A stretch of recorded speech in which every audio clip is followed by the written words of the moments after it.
மிகவும் பிரியமான தேவதாசர்களுக்கும் குழுவில் அமைந்திருக்கிற கர்த்தருடைய சகோதர சகோதரிகள் பிள்ளைகள் யாவருக்கும் குழுவின் சார்பாக உங்களை அன்போடு வரவேற்கிறோம். இந்த நாளில் நாம் வெளிப்படுத்தின விசேஷம் 19ஆம் அதிகாரம் 10ஆம் வசனத்திலே கடந்த நாளிலே இயேசுவை பற்றின சாட்சி தீர்க்க தரிசனத்தின் ஆவியாய் இருக்கிறது என்று நாம் கடந்த நாளிலே பார்த்தோம்.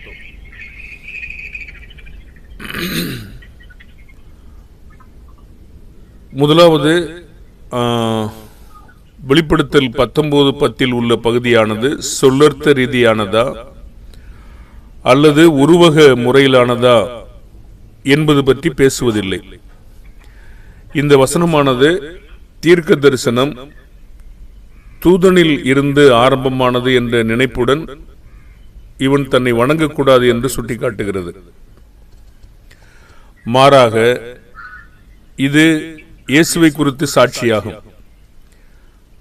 அவருடைய சாட்சி ஆவியாய், அதாவது தீர்க்க தரிசனத்தின் நிரூபணமாக, ஆதார மூல காரணமாக இங்கே குறிப்பிடப்படுகிறது. இந்த தீர்க்க தரிசனம் தூதனிடமிருந்து வராமல் தேவனிடத்திலிருந்து வந்திருக்கிறது. ஆகவே யோவான் தூதனை வணங்காமல் தேவனை தொழுது கொள்ள வேண்டும் என்று சொல்கிறது. இன்றைய நாளில் இந்த தீர்க்க தரிசனத்தை காண்பித்துக் கொண்டிருக்கிறது யாரு? இதுதான் அவருக்கு பிரச்சனையா இருந்திருக்கு. தூதன், அந்த தூதனை பற்றி கொஞ்சம் பார்க்க போறோம். அந்த வசனத்தில் இருக்கு இல்லையா, தூதனை வணங்கும்படி அவன் பாதத்தில் விழுந்தேன். இந்த தூதனை பற்றி கொஞ்ச நேரம் நம்ம பார்க்க போறோம். இந்த தீர்க்க தரிசனம் முழுவதுமாக யார் காண்பித்துக் கொண்டிருக்கிறது, என்ன நடக்கிறது, இது ஏன் இப்படி இவர் ஆனாரு, இதற்கான காட்சியை கொஞ்சம் நம்ம விவரிக்க போறோம்.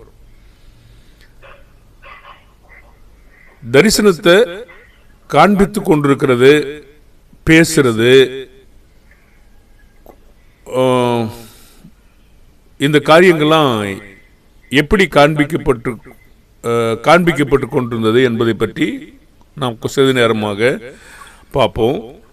வெளிப்படுத்தல் 1:1 சீக்கிரத்தில் சம்பவிக்க வேண்டியவைகளை தம்முடைய ஊழியக்காரருக்கு காண்பிக்கும் பொருட்டு தேவன் இயேசு கிறிஸ்துவுக்கு ஒப்புவித்ததும் இவர் தம்முடைய தூதனை அனுப்பி தம்முடைய ஊழியக்காரனாகிய யோவானுக்கு வெளிப்படுத்தின விசேஷம்.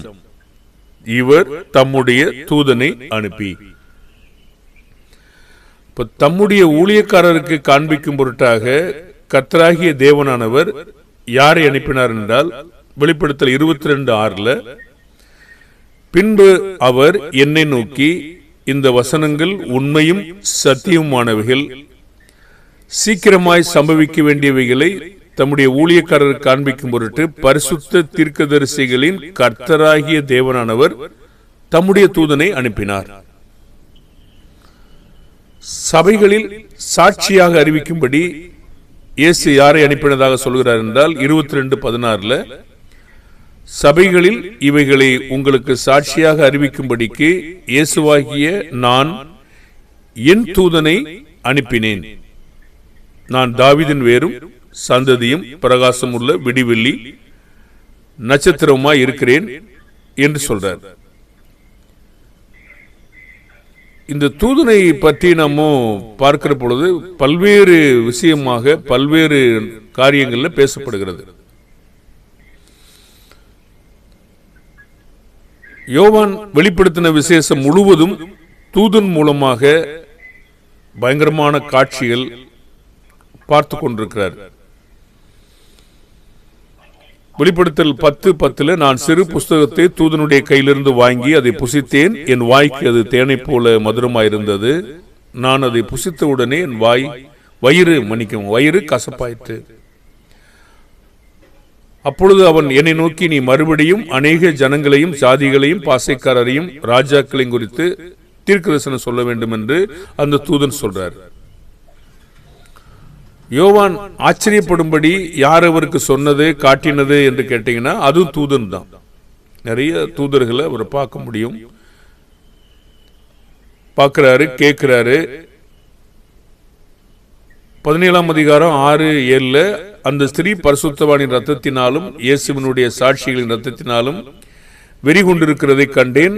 அவளை கண்டு நான் மிகவும் ஆச்சரியப்பட்டேன். அப்பொழுது தூதனானவன் என்னை நோக்கி, ஏன் ஆச்சரியப்படுகிறாய்? இந்த ஸ்திரீனுடைய ரகசியத்தையும் 7 தலைகளையும் 10 கொம்புகளையும் உடைய இவளை சுமக்கிற மிருகத்தினுடைய ரகசியத்தையும் உனக்கு சொல்லுகிறேன். இப்ப ஆச்சரியப்படுகிற அளவுக்கு ஒரு காட்சியை பார்க்கிறார். தொடர்ந்து இப்படி அவரு இதே நிலையில ஆவிக்குள்ள இந்த வேலையை பார்த்துட்டே வர்றாரு, கேட்டுக்கிட்டே வர்றாரு. இப்படி வரும்போது, தொடர்ந்து வரும்போது ஒரு சந்தர்ப்பத்தில் அவர் என்ன செய்தார்னு கேட்டீங்கன்னா, வெளிப்படுத்தல் 18:1 பார்த்தீங்கன்னா, இவைகளுக்கு பின்பு வேறொரு தூதன் மிகுந்த அதிகாரம் உடையவனாய் இறங்கி வந்து, 19ஆம் அதிகாரம் 8-9 பார்த்தீங்கன்னா, சுத்தமும் பிரகாசம் உள்ள மெல்லிய வஸ்திரம் தரித்துக் கொள்ளும்படி அவளுக்கு அளிக்கப்பட்டது. அந்த மெல்லிய வஸ்திரம் பரிசுத்தவானுடைய நீதிகளே. அப்படி சொல்லிட்டு இருக்கும்போது 9ஆம் வசனத்துல, அவன் என்னை நோக்கி, இந்த வசனங்கள் எல்லாம் சத்தியமான வசனங்கள் என்று யோவானோட தூதன் சொல்றார். அப்படி சொல்லுகிற சந்தர்ப்பத்தில் 19ஆம் அதிகாரம் 10ஆம் வசனத்துல, அவனை வணங்கும்படி அவன் பாதத்தில் விழுந்தேன் சொல்றார். தடுக்கிறார். இப்பொழுது இப்படி செய்யாதபடி பார், உன்னோடும் இயேசுவை குறித்து சாட்சியிட்ட உன் சகோதரனும் கூட நானும் ஊழியக்காரன். நீ யாரை தொழுது கொள்ளணும்னு கேட்டீங்கன்னா தேவனை தொழுது கொள். ஏன் தொழுது கொள்ளணும் கேட்டீங்கன்னா, இந்த சாட்சி எல்லாம் தீர்க்கதரிசனத்தினுடைய ஆதாரம், அதாவது நிரூபணமா இருக்கிறது, அத்தாட்சியா இருக்கிறது என்று சொல்றார். இந்த சந்தர்ப்பத்தில் மட்டுமில்ல, மற்றொரு சந்தர்ப்பத்திலையும் யோவான் என்ன செய்தார்னு பார்த்தீங்கன்னா, 21ஆம் அதிகாரம் 9-10 பின்பு கடைசியான 7 வாதைகளால் நிறைந்த 7 கலசங்களுடைய அந்த 7 தூதரில் ஒருவன் என்னிடத்தில் வந்து, நீங்க வா, ஆட்டுக்குட்டியானவருடைய மனைவியாகிய மணவாட்டியை உனக்கு காண்பிக்கிறேன் என்று சொல்லி பெரிதும் உயரமான பருவத்தின் மேல ஆவியில கொண்டு போறார். பாருங்க, இதெல்லாம் எப்படி நடக்கிறது அப்படின்னு பார்க்கும்போது, ஸ்தேவான் எப்படி பார்க்கிறாரோ இதே மாதிரி யோவானும் பார்க்கிறாரு. எசேக்கியேல் கூட இப்படிதான் சொல்லப்பட்டது. மகிமை அடைந்த எருசலேமாகிய பரிசுத்த நகரம் பரலோகத்தை விட்டு தேவனிடத்திலிருந்து இறங்கி வருகிறத அந்த காட்சியில ஆவியில காட்டுறார்.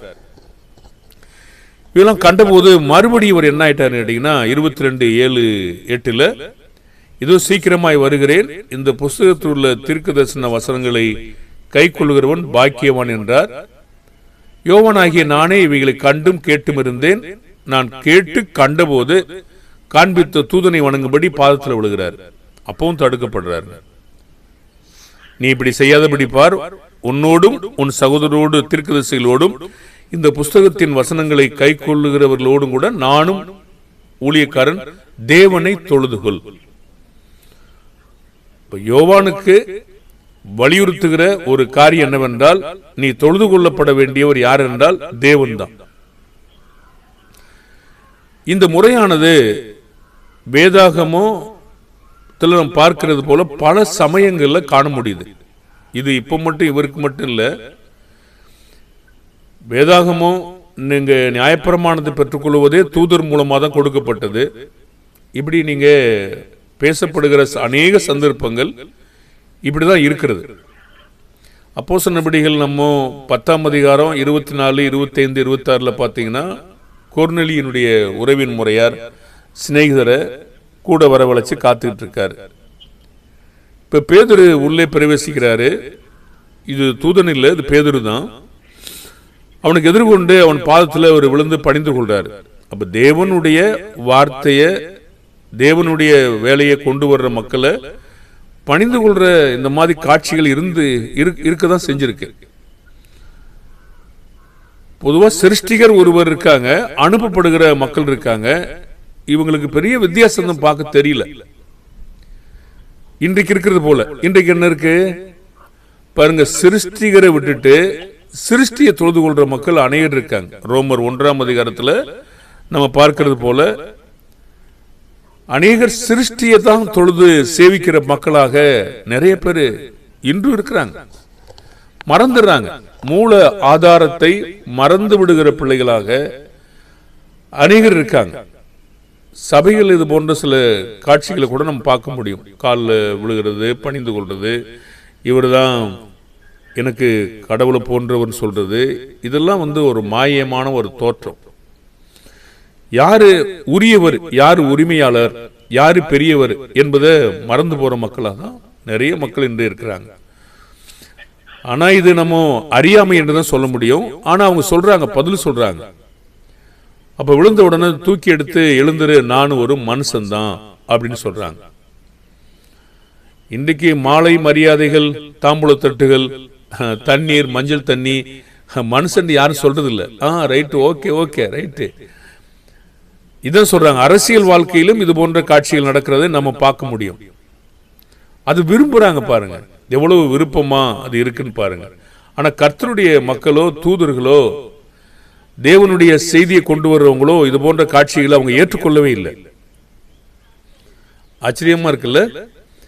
யாருக்கு கணத்தை கொடுக்கணுமோ அவங்களுக்கு நிச்சயமான அந்த கணத்தை கொடுத்திருக்காங்க. கண்டிப்பா லீஸ்திராவில் அப்போஸ்தலர்கள் பிரசங்கிக்கும் பொழுது இப்படி ஒரு காட்சி நடந்தது.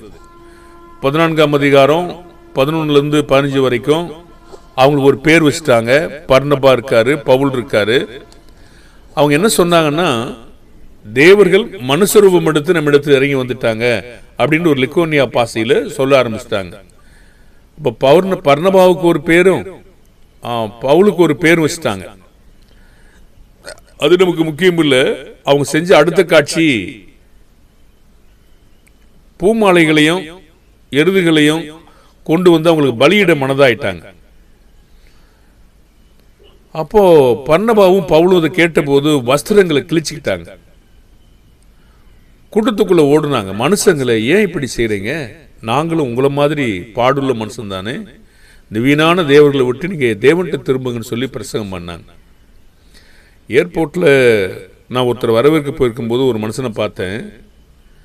ஒரு மாலையில வெறும் நார் மட்டும்தான் இருந்துச்சு, கடைசியில் அந்த குஞ்சம் மட்டும் இருந்துச்சு. இந்த நாரோட கடைசி வரைக்கும் அவர் உள்ள போயிட்டே இருக்கார். எங்கே அவருக்கு வரவேற்கிறதுக்கு போட்டாங்களோ அது முடிஞ்சு போச்சு. ஆனா அவர் என்ன அதை கலட்டவே விரும்பல. அவர் ஒருவேளை அவர் மரியாதை நிமித்தமா அவர் கூட வரனால கலட்டாம இருந்தாரா என்னன்னு பாத்தீங்கன்னா, நிறைய மக்கள் கலட்டி கொடுத்துடுறாங்க. ஆனா அவர் கலட்டவே இல்லை. அப்படின்னா அந்த புகழ்ச்சியில அவங்களுக்கு எவ்வளவு விருப்பமா இருந்திருக்குது, மனுஷங்க எவ்வளவு விரும்புறாங்க அப்படின்னு பாருங்க. இதுக்கு உரியவர் யாரு அப்படிங்கிற கணத்தை செலுத்துறதுக்கு மனுஷங்க எப்பவுமே மறந்துடுறாங்க. இது இப்படி படிப்படியே பழகி வந்து யோவான் தேவனுடைய மனுஷன்தான், ஆனாலும் தூதருடைய காலில் விழுக ஆரம்பிச்சிருக்காரு. இது அந்த காட்சியில போயிட்டு இருக்கும் போதே அவங்களுக்கு ஒரு இப்படியே தொடர்ந்து ரொம்ப நேரம் ஓடிட்டு இருக்கு இல்லையா, காட்சியை காட்டிக்கிட்டே இருக்காங்க இல்லையா. அப்ப ஏதோ ஒரு காட்சியை அவங்க மறந்துடுறாங்க. ஆனாலும் தேவன் அவங்களை தடுக்கிறாரு, தூதர்களும் தடுக்கிறாங்க. கொலோசியர் 2:19 பார்த்தீங்கன்னா, மாயமான தாழ்மை தேவ தூதருக்கு செய்யும் ஆராதனை, காணாதவைகளை துணிவா நுழைஞ்சு இவங்கெல்லாம் பந்தய பொருளை இழந்துருவாங்கன்னு தான் சொல்றாரு.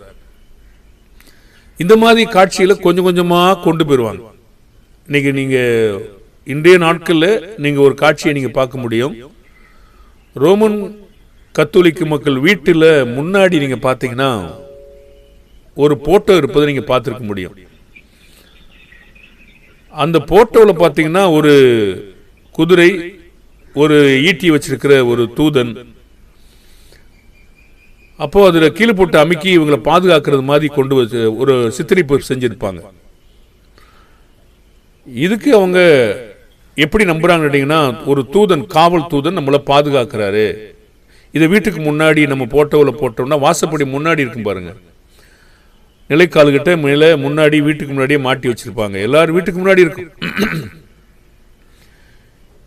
இதை மறக்க கூடாது என்று அவங்க சபையில போதிக்கவும் செய்யறாங்க. இதுதான் நமக்கு முக்கியம், இவங்க தான் காக்குறாங்க நம்மள அப்படின்னு நினைக்கிறாங்க அவங்க.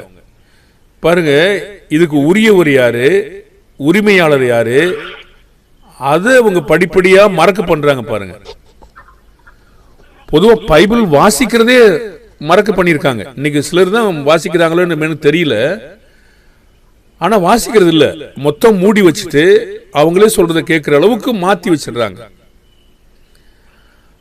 அதுக்கு சில வசனங்களை அவங்க காட்டுவாங்க, அது உண்மைதான், அது சத்தியம்தான். ஆனாலும் இவங்கெல்லாம் ஒரு செய்தியாளராக தான் வர்றாங்க. எபிரேயர் 1:14 ரட்சிப்பை சுதந்திரிக்க போறவர்கள் நிமித்தமாக ஊழியம் செய்யும்படி அவர் எல்லாரும் அனுப்பப்படும் பணிவிடை ஆவிகள். சங்கீதம் 91:11 பார்த்தீங்கன்னா இயேசு கிறிஸ்துவுக்காக சொல்லப்படுகிற சில காட்சிகளும் பொதுவான காரியங்களும் இருக்கிறது. உன் வழிகள் எல்லாம் உன்னை காக்கும்படி உனக்காக தம்முடைய தூதர்களுக்கு கட்டளையிடுவார், பாதம் கல்லில் இடராதபடி தங்கள் கைகளில் ஏந்தி கொண்டு போவார்கள் என்று சாத்தான் பயன்படுத்தினா அந்த வார்த்தையை. அதெல்லாம் சத்தியம் தாங்க. சங்கீதம் 91:11 கூட பார்த்தீங்கன்னா உன் வழிகள் எல்லாம் உன்னை காக்கும்படி உனக்காக தம்முடைய தூதர்களுக்கு கட்டளையிடுவார், இதெல்லாம் இருக்கு இல்லையா? ஆமா. அதுக்காக அது யாரு செய்ய அனுப்புனது? அவங்க யாரு? அவங்க அனுப்பப்படுகிற பணிவிடை ஆவிகள். அவங்க தான் நம்மளை பாதுகாக்கிறாங்கன்னா அதை பாதுகாக்கிற ஒரு தேவன் நினைக்க வேணாமா? பாருங்க, இந்த யோவான் எப்படி ஏமாந்து, அதாவது இந்த சந்தர்ப்பத்தில் பயப்பட்டு போனாரோ, இது திடீர்னு பாருங்க அப்படியே பார்த்துக்கிட்டே இருக்கும்போது இப்படியே மாறி போகுது. மனுஷங்களுக்குள்ள மனதுல இருதயத்துல இப்படி ஒரு ஓட்டம் கண்டிப்பா ஆயிடுது. இதே மாதிரி மறந்து போகக்கூடிய தேவனை மறந்து போய் வேறு எதையும் செய்ய வேண்டிய வேலையை செய்யறாங்க. அப்படியே வந்துட்டு அப்புறம் தாயை வழிபட ஆரம்பிச்சிடுறாங்க. கேட்டா நாங்க வழிபடல, நாங்க சும்மா வச்சிருக்கிறோம் அப்படின்னு சொல்லி இந்த மாதிரி நிறைய காரியங்கள், பசுத்தவான்களை இது போன்ற வேலைகள்லாம் செய்ய ஆரம்பிச்சிடுறாங்க. இது தவறான முறை என்பதை சுட்டி காட்டப்படுது. சில சமயங்கள்ல நிறைய நேரத்தில் வேதத்தில் நீங்க பாத்தீங்கன்னா இங்க ஒரு ஆச்சரியமான பாடம் இருக்கும், அதுல வேறுபாடு நான் உங்களுக்கு காட்டல, அதை பத்தின பெரிய பாடமாவும் செய்யல. நம்ம தேவனை தொழுது கொள்ளணும், இதை மட்டும்தான் காட்டுறேன். சில சமயங்கள்ல தூதர்களை முன்னாடி விழுந்திருக்காங்க, தடுக்கப்படல. அது யாரு? இது இயேசுவா, இது தூதனா? இந்த பாடத்துக்கு நான் இப்ப வரலங்க.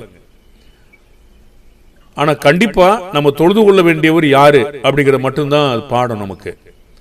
சில சமயங்கள் நீங்க பாத்தீங்கன்னா தூதன் என்று ஒரு வார்த்தை பேசப்படுது, சில சமயங்களில் தூதனானவன் என்று சொல்லப்படுகிறது,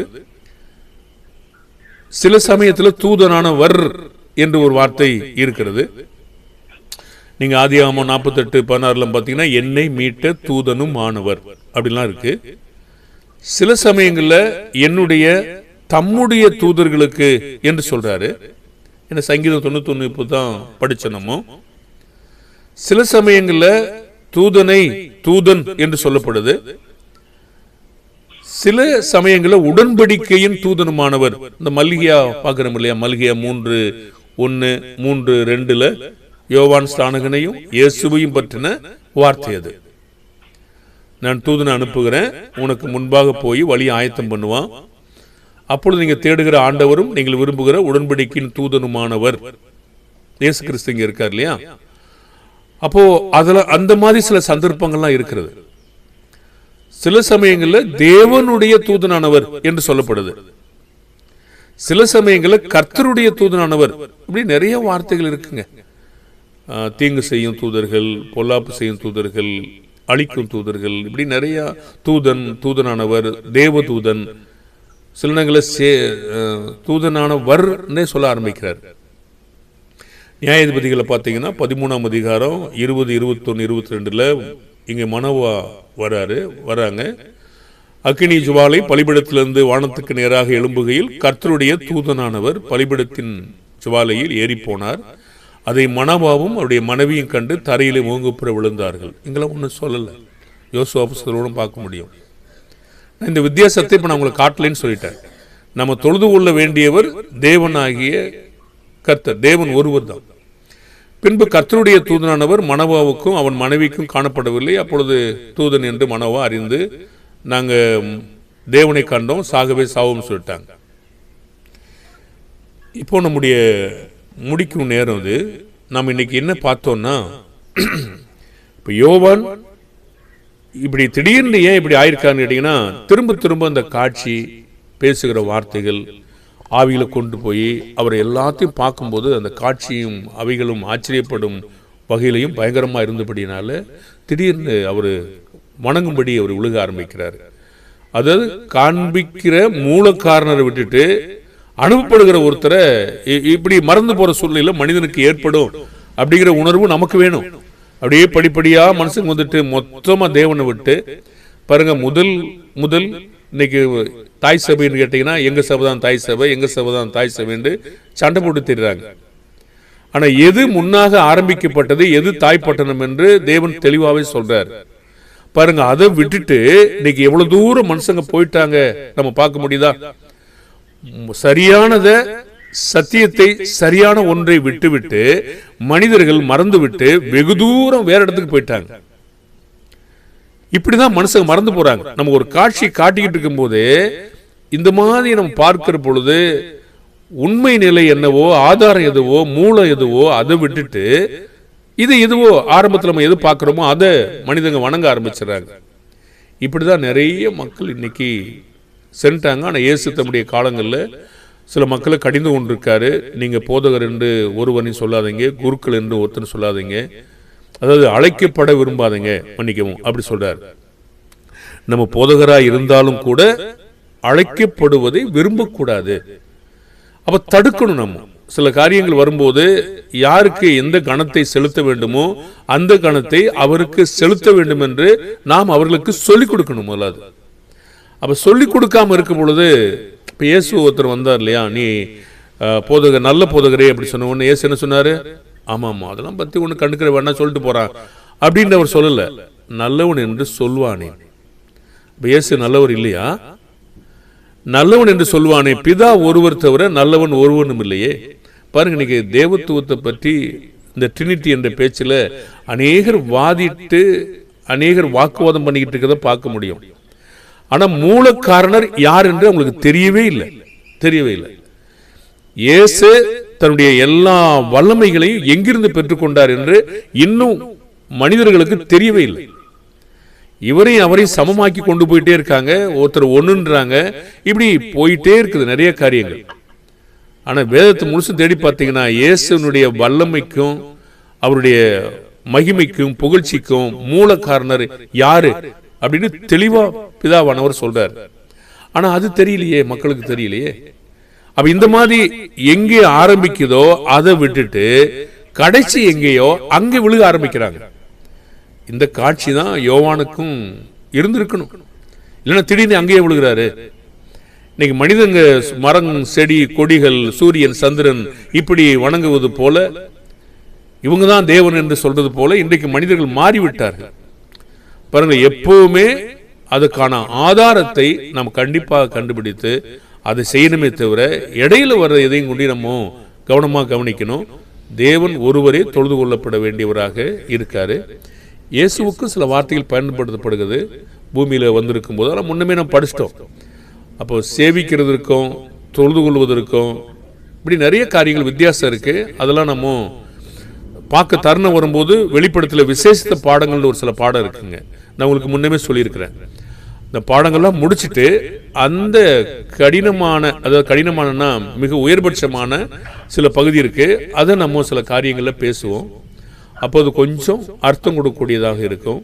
அப்போ இன்று நாம் பார்க்கிறது, யோவான் எந்த சூழ்நிலையில அப்படியே போயிருக்காரு, எப்படி விழுந்துட்டாரு, எப்படி தடுக்கப்பட்டாரு, இது போன்ற மனிதங்க எப்படி போறாங்க, எதை மறந்துடுறாங்க, இப்படி காட்சிகளை இன்றைக்கு மனிதர்கள் மறந்து போறாங்களா, மூல ஆதாரத்தை விட்டுட்டு எதெல்லாம் தேடிட்டு போறாங்களே அப்படிங்கிறத நம்ம பார்க்கிறோம்.